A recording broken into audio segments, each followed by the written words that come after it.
देखिए, अयोध्या हमेशा से संवेदनशील क्षेत्र होने के नाते यहाँ पर पहले से ही एक सुरक्षा योजना के अंतर्गत हम लोग अपनी सुरक्षा ड्यूटियों को जो भूमिका देते हैं और उसके बाद उसकी सम्यक उसका अनुश्रवण करते रहते हैं।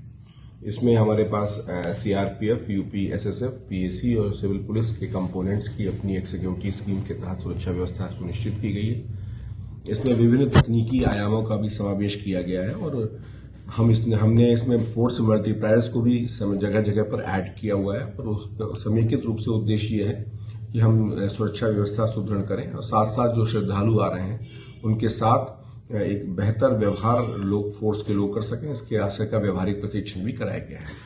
बात की जाए जैसे राम मंदिर बन रहा है ट्रस्ट के अंदर, किस तरीके से सुरक्षा व्यवस्था होगी, कैसी सिक्योरिटी चौकसी रहेगी सर?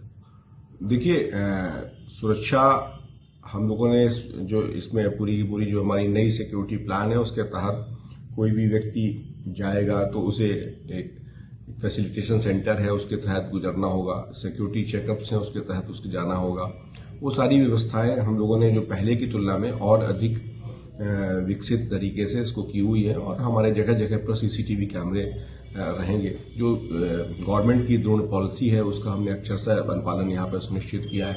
कोई भी बिना अनुमति के कोई ड्रोन इस एरिया में अगर उड़ते हैं तो उसमें हम जवाबदेही तय करेंगे, कठोर कार्रवाई करेंगे। एंटी ड्रोन सॉल्यूशंस को भी उस समय व्यवस्थापित रखा जाएगा ताकि हम उस पर प्रभावी कार्रवाई समय रहते कर सकें।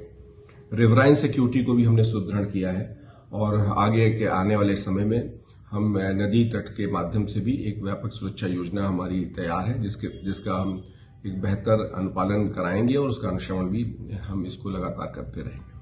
ट्रैफिक मैनेजमेंट को किस तरीके से व्यवस्था की? देखिए, हमने अपने यहाँ पर 37 विभिन्न पार्किंग स्थलों को चिन्हित किया है। कुछ शासकीय भूमि पर है, कुछ अशासकीय हैं। दोनों तरह के स्थितियों पर हम लोगों ने एक अपनी बेहतर तैयारी की हुई है। उन पर भी हम ANPR कैमरे स्थापित रखेंगे।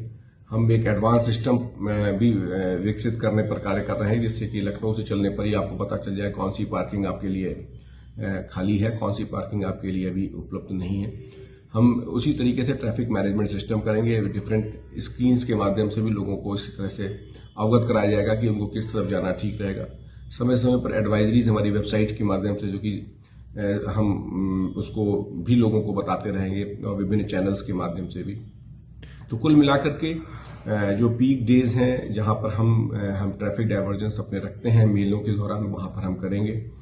जहां तक रही 22 तारीख की कार्यक्रम की बात, तो 22 तारीख को क्योंकि इसमें जिन लोगों को आमंत्रण पत्र इशू होंगे उनकी व्यवस्थाएं इसमें सुनिश्चित की गई हैं और उसी हिसाब से ट्रैफिक डायवर्जन किया गया है। भारी वाहनों को हम लोग 21 और 22 तारीख को इस रूट पर नहीं लाएंगे और जो हमारे अन्य वाहन जो हैं उसमें भी जो खास तौर से इसमें आमंत्रित हैं उनको हम लोग अच्छे तरीके से फैसिलिटेट करेंगे। बाकी लोगों के लिए एक इस तरह की एक डायवर्जन प्रणाली रहेगी ताकि लोग अपने गंतव्य तक आसानी से पहुंच सकें।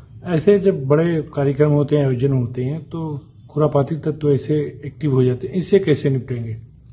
देखिए, हम लोगों ने अपनी तरफ से सभी व्यवस्थाएं सुनिश्चित की गई। आसपास के डिस्ट्रिक्ट्स में, पूरे स्टेट में ऐसे लोगों को चिन्हांकित करके इनकी फोटोग्राफ्स, इनका डेटाबेस हम लोगों ने उस तरह से लिया हुआ है। इंटेलिजेंस एजेंसीज एक्टिवेट हैं ही, स्थानीय स्तर पर भी उसे और सक्रिय किया गया है और हम कुल मिलाकर के आर्टिफिशियल इंटेलिजेंस की टेक्नोलॉजी का भी कैमरों के माध्यम से हम उसका प्रयोग कर रहे हैं और कुल मिलाकर के उद्देश्य है कि हम ऐसे लोग जो पहले से रडार पर हों उनको हम अयोध्या में प्रवेश न करने दें और लगातार अपनी सतत चौकसी, शाश्वत सावधानी के माध्यम से एक बेहतर सुरक्षा व्यवस्था सुदृढ़ करें।